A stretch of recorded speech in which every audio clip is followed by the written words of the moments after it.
आज के इस वीडियो में प्रश्नावली 4.3 का प्रश्न तीसरे का पहला सॉल्व करेंगे। हमने संपूर्ण कक्षा 10 एनसीईआरटी गणित को हल कर दिया है। यदि आप संपूर्ण कक्षा 10 एनसीईआरटी गणित को हल शायद देखना चाहते हैं तो डिस्क्रिप्शन ज़रूर चेक करें। तो यहाँ पर जो समीकरण दिया हुआ है इसके मूल ज्ञात करना है। मूल ज्ञात करेंगे हम द्विघाती सूत्र से, क्योंकि प्रश्न 2 में भी हमने द्विघाती सूत्र का उपयोग किया है। तो यहाँ पर प्रश्न 3 में भी द्विघाती सूत्र से ही इसके मूल ज्ञात करेंगे। आप चाहें तो गुणनखंड विधि से भी इसके मूल निकाल सकते हैं। तो यहाँ पर पहले इस समीकरण को द्विघात समीकरण के रूप में बदलेंगे। तो यहाँ पर सॉल्व करेंगे हम। तो इसे हम पहले ज्यों का त्यों उतार लेते हैं। अब यहाँ पर इसको सॉल्व करेंगे, सरल करेंगे। तो यहाँ पर इन दोनों पदों में लेंगे एलसीएम। तो एलसीएम आएगा x, 1 का भाग x में देंगे, x आए, x का गुणा ऊपर x में करेंगे तो x स्क्वायर, बीच में माइनस का चिन्ह, x का भाग x में देंगे तो 1 आएगा, 1 का गुणा ऊपर 1 में करेंगे तो 1 आएगा और बराबर में 3 ज्यों के त्यों। अब यहाँ पर तिर्यक गुणा कर देंगे हम। तो 1 का गुणा इन दोनों में होगा तो ये दोनों ज्यों के त्यों रहेंगे, x स्क्वायर माइनस 1, x का गुणा इस 3 में होगा तो 3x। अब 3x को बराबर के इस तरफ ले आएंगे तो ये 3x प्लस के हैं, बराबर के इस तरफ आएंगे माइनस के हो जाएंगे। तो x स्क्वायर माइनस के 3x माइनस का 1 ये ज्यों का त्यों और बराबर किस तरफ बचेगा 0। तो ये बन गया द्विघात समीकरण। अब इस द्विघात समीकरण को हम द्विघाती सूत्र की सहायता से सॉल्व करेंगे तो हमारे मूल आ जाएंगे। तो यहाँ पर इस समीकरण की सर्वप्रथम हम तुलना करते हैं ax square plus bx plus c बराबर 0 से। अब इससे तुलना करेंगे तो a हो जाएगा यहाँ पर 1, क्योंकि x स्क्वायर के साथ में कुछ नहीं है तो 1 माना जाएगा। तो यहाँ पर a हो जाएगा 1, b हो जाएगा -3, c हो जाएगा -1। ये इस प्रकार हो गए। यहाँ पर x स्क्वायर है, यहाँ पर x स्क्वायर है, यहाँ पर x, यहाँ पर x, यहाँ पर अचर राशि, यहाँ पर 0। तो यहाँ पर a का मान हो जाएगा जो x स्क्वायर के साथ में संख्या हो जाएगी, b का मान हो जाएगा जो x के साथ में संख्या होएगी और c का मान ये अचर पद है ही। तो यहाँ पर a b c के मान आ गए। अब हमें यहाँ पर b स्क्वायर माइनस 4ac का मान निकाल लेना है।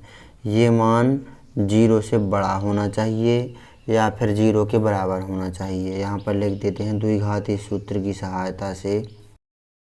तो यहाँ पर b स्क्वायर माइनस 4ac का मान निकालेंगे अब हम। तो b का मान है -3, तो -3 का वर्ग -4 इंटू a का मान 1 इंटू c का मान -1 बड़ा है 0 से। अब यहाँ पर माइनस का गुणा माइनस में होगा तो प्लस, 3 का गुणा 3 में होगा तो 9। ये इस प्रकार हो जाएगा कि -3 का गुणा -3 में होगा, क्योंकि यहाँ पर -3 का वर्ग है तो माइनस का गुणा माइनस में होगा तो प्लस, 3 का गुणा 3 में होगा तो 9, तो 9 आ जाएंगे। यहाँ पर तो 9 लिख दिया। अब यहाँ पर माइनस का गुणा माइनस में होगा तो प्लस, 4 का गुणा 1 में तो 4 और फिर 4 का गुणा 1 में तो 4 ही रहेगा, बड़ा है 0 से। तो यहाँ पर 9 4 13, 0 से बड़ा है।